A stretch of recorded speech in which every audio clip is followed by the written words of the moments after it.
going to dive straight in with a question for you. People are judgy. People judge you with what you put out on social media. Now, if I follow Doug, which I do on all the platforms under the sun, I kind of expect a different Doug on LinkedIn to a different Doug on Instagram. And if he's getting a bit too Instagrammy on LinkedIn, I'm going to judge him a bit. Now, I wanted to ask you, is that a thing? Do people need to worry about how audiences are judging them on different platforms? Are there days where we could take one piece of content and put it onto multiple different social media channels over? I think to a degree they are. I always joke that I swear the people who follow me on Instagram would probably be fascinated to know that I have a job and I'm actually a contributing member to society. They would, if my name wasn't so unique, they would probably have no idea that it was the same person on Instagram that it is on LinkedIn. I do think there are instances where you can put the same content, say a photo or a video. We know that algorithms across the board are really prioritizing video right now. But we need to tailor what it is that we're saying in the caption to what that audience is. And if you're getting very, very bespoke, I would recommend putting really different parts of a video, say it's a long form video that you're chopping up into clips, putting different parts out to different platforms, because the audiences are just used to digesting the information in different ways.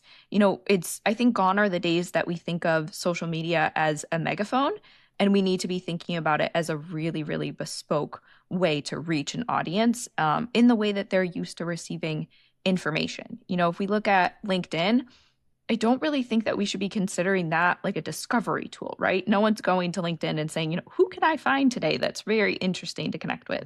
You're saying, here's really my network of people. What is, Doug been up to in his career? What's new in Farzana's world? And then but I think platforms like LinkedIn or Instagram and TikTok are very much driven by the discovery mode, where you're just constantly looking for new information. Half the time I miss things that my friends and family are doing because the algorithm is really more tailored to the influencer model, because it's honestly where a lot of the money is. So yeah, I think we need to be looking at them all very differently. So speaking of influencers, social media guru influencers, in other words, how to use social media, I'll hear some say, don't worry about being on all the channels. Do one thing and do it well. And I get that. I get that idea, right? Don't juggle so many tennis balls that they all fall. But on the other hand, we live in a multi-channel universe.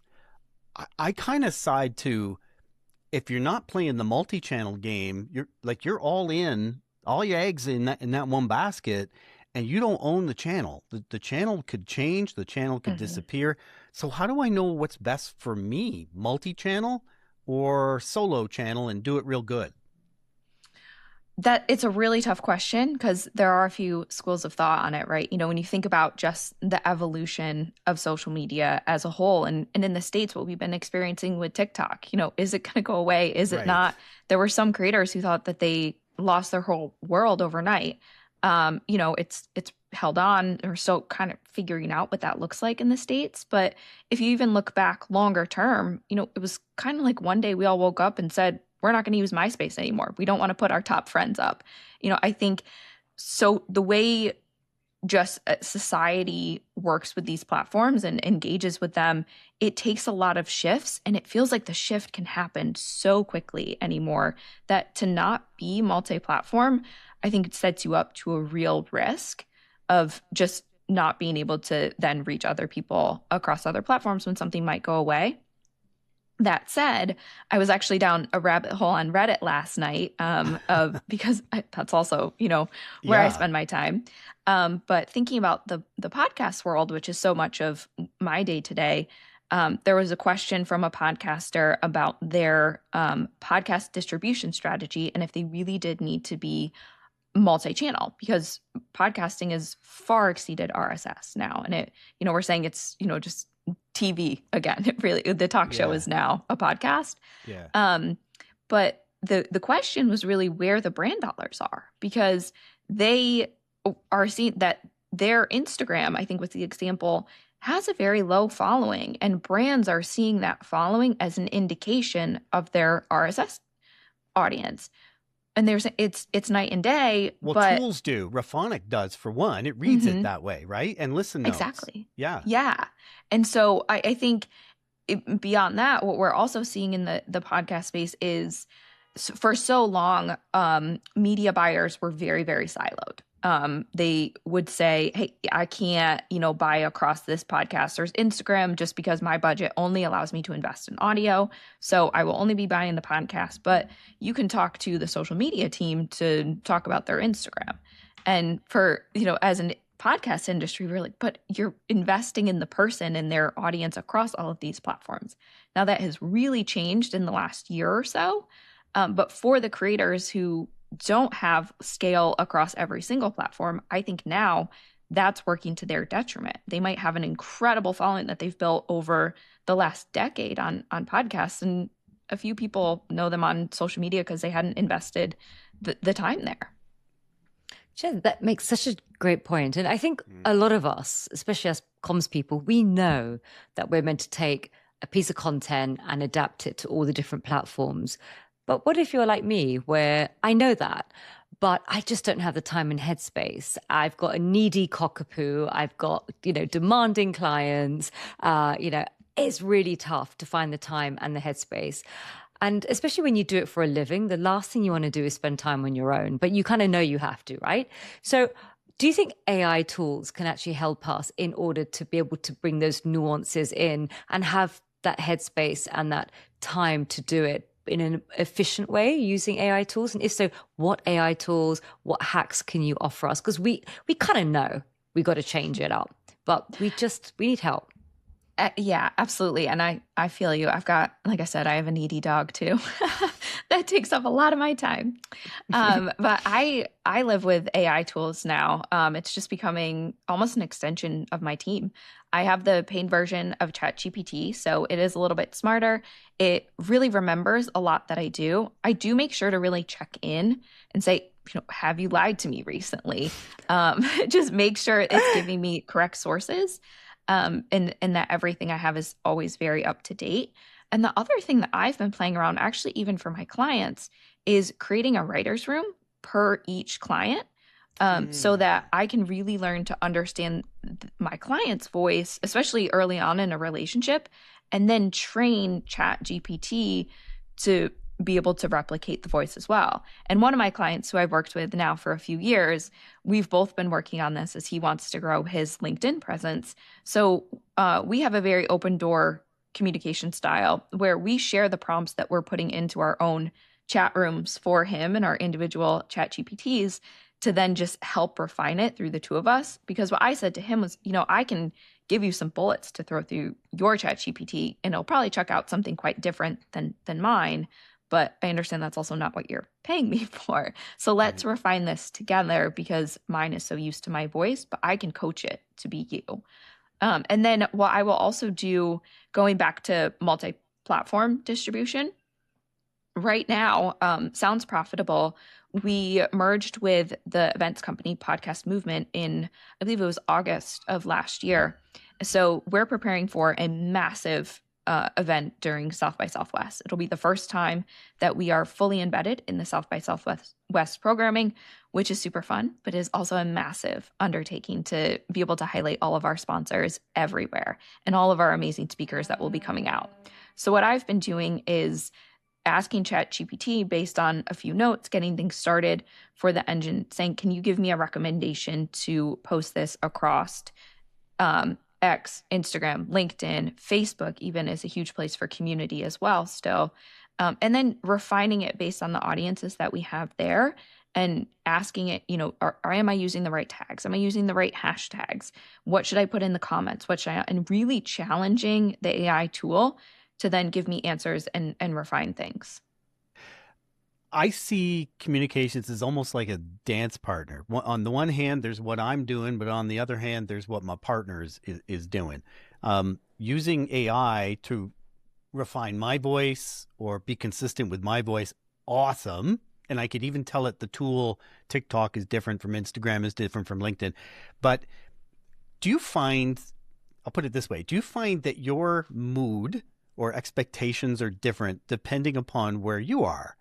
When I'm on X, I'm not saying I'm angrier, but my kind of might be up a little bit. And when I'm on Instagram, my impatience, stupid scroll.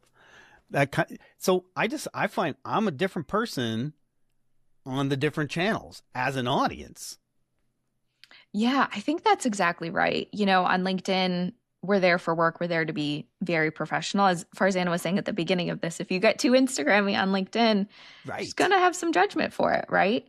So I think that's also where you really need, if you're using these AI tools, you need to be very clear of the tone that you want to hit on LinkedIn versus Instagram versus TikTok. For me, working in a space like podcasting that can be really animated and really fun, I see that as like, where does the emoji go? Which is such a simple thing, but it matters, in LinkedIn, when you first see the earliest part of the caption, and then if you put a space, basically like you just get that one line, right? So are you losing like a bunch of information in that, creating a next paragraph? So, and right now I'm thinking about, we're doing speaker announcements for the South by Southwest event. So to capture the attention in the immediate, I'm trying to start with a little microphone emoji and then speaker announcement and then tagging the person in their company. So then it'll follow with a photo or a video asset that we'll later be creating. But it just captures that attention right away rather than burying their name and sort of the fun details too far below where it does that cutoff. And then Instagram, I don't think a lot of people really actually read the captions too much anymore. I think it's, getting, again, that quick hit of attention, but making sure that the content that's posted is very strong. And then if someone does go in, making sure that you have, the hashtags and the tags that are going to get you into the proper discovery places. That's so interesting, Molly. I wanted to sort of pick on that thread of emojis, to emoji or not to emoji, that is the question. Now on LinkedIn, you want to be this serious professional, and then emojis kind of slightly make you come across as a bit sort of like a kid. But at the same time, if you just put a column of text, it just feels oppressive. And I just don't read it. Whenever I see an emoji, I will lean in more. And it's almost like it gives you this visual shortcut. Like you write speaker announcement, but then you do the sort of this, the sort of loudspeaker sort of emoji next to it. And it's, in a way, it's kind of like just helping your brain look at the picture and instantly connect it to the words, and it kind of makes your brain feel a bit more friction free. So it's making it easier to consume. So what other rules do you have on emojis? Because sometimes I see the emojis at the beginning of a sentence, sometimes I see them at the end of the sentence, sometimes I see it mixed up, sometimes I see emojis instead of where you'd expect sort of like bullet points if they're doing like a column. Are there such things as too many emojis, too little emojis? And what's your take on emojis on LinkedIn specifically? So I think, well, there's a lot to unpack there. I think LinkedIn specifically for emojis, it 1000% depends on your brand voice and your industry voice. One of my best friends works in the pharmaceutical industry for communications. I bet she is doing very, very different comms for her clients than I am in the podcast space. I don't think we're going to be throwing out pill emojis for companies like Pfizer, right? Or little injection emojis. I think that's probably going to be poorly received. And it's going to be probably a lot more dry and just very heavily information based. What I think companies like that could get away with is actually one of my favorite tricks that I use on my personal LinkedIn is, just as you were saying, Farzana, instead of the bullets, using an emoji to do that. But instead of using, the little characters, I like to do the symbols. So for my personal style, I've started to put in, I love the color blue. So just the blue little diamond instead of a circle, because also the blue against the light background, I think it draws the eye to it. And again, people are skimming. They're not really reading in depth. So if I want them to really capture one thing, I want them to see those 3 or 4 little spots in blue. For, like I said, more animated brands that are typically in places like the entertainment space broadly, but specifically podcasting, I do think that things like emojis are just a little bit more natural to the brand voice and brand style.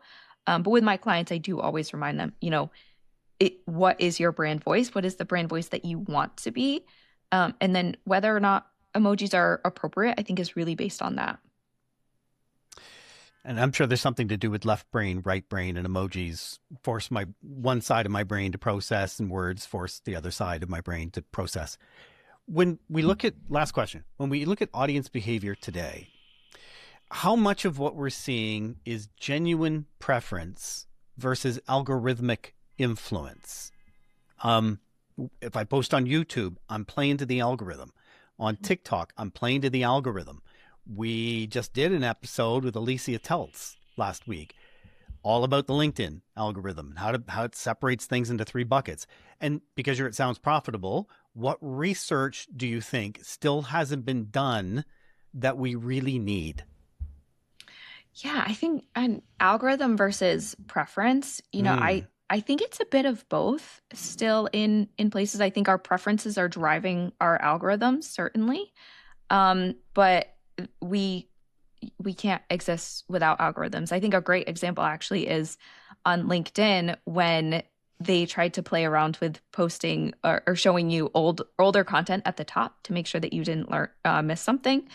Were you guys a part of this update? So things were always like 3 weeks ago, Doug Downs posted about, this episode, and people went nuts. They were like, why do I want something from 3 weeks ago? I can't find what's happening now. So then LinkedIn had to do a reversal. I think that it's still a little bit stuck. Every now and again, I still see comments of, raise your hand if you're still seeing things that are a month old. And it really, really bothered people. We want the latest and the newest to know that we're up on what's happening. So I think as much as we want to think that we're independent thinkers and we're really doing everything based on our preference, I do think that the algorithms are driving so much more of what we do. And I think that's something for people just more broadly, communications professionals or not, really need to be aware of is how is this information getting to you? There's a line that Acast always says about podcasts that they're sought and not served. And I think that's what makes the medium itself just so much of an outlier right now in the rest of our media is, you go to a podcast because it was given to you by a friend as a recommendation, or you're just looking to learn something more deeply about a topic, rather than it just, coming up on a feed for you. Now, Spotify might be changing that a little bit, so we're probably seeing more of an algorithmic shift there. But then as far as the research that we're missing, I would love to see a study that says, where you discovered some piece of content and where that led you to next. I think on an individual basis, we see a lot of, podcasters when they go to do like a checkout or something from a sales side, we say, where did, you hear from us? And that's a little bit more on the brand side, like buying something that as a sponsor has a product to sell. But I would love to know, if there was a way to calculate, you found this clip on TikTok, so now you're a listener of this podcast. Or so how do really all of these platforms work together? Or I guess really just the crux of this conversation, right? Are we talking to different people on each outlet that we go to? Or what is the red thread that brings us all together? Yeah. We need people to remember accurately too. That's a big problem. That too. Yeah. Thank you, Molly. It's been super insightful. Thank you for having me.